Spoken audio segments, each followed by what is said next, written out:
And the biggest obstacle to peace in Yemen is not the war, it's not the humanitarian crisis, it's not the Houthis, it's not the STC, and it's not any of the Yemeni parties.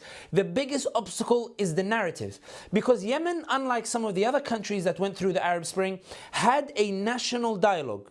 Or ironically, it was Saudi who oversaw that national dialogue.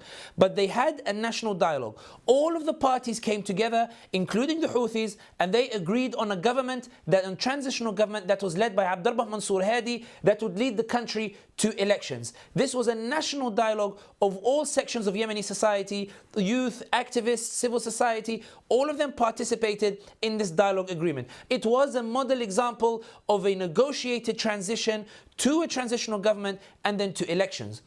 When Ali Abdullah Saleh, the former president, who felt betrayed, who felt he'd been backstabbed by Saudi, when he teamed up with the Houthis and they used force to seize cities and oust the government, the question that the Yemenis asked themselves is this: we had a national dialogue in the spirit of democracy. Is the national dialogue worth enforcing? The reason why this is the fundamental point and why this is the fundamental issue and why it's a narrative problem is because if that dialogue that brought everybody together was not worth protecting, then how can we expect any Yemeni party to take any future negotiations seriously, to take any future discussions seriously? Essentially, by negating that national dialogue, Yemen now has become the law of the jungle.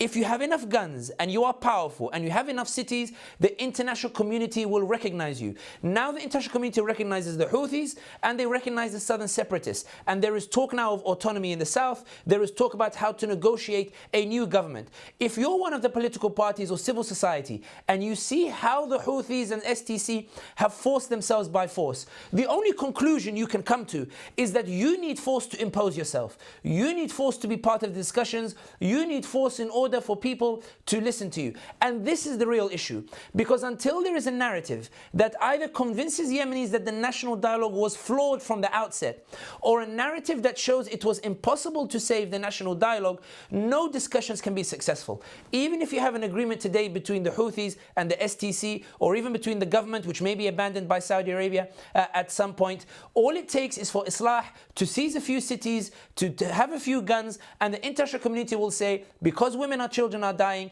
let's just make peace with the Islah and give them the largest part of the government or the largest influence in the government. Yemen is a test of international principles.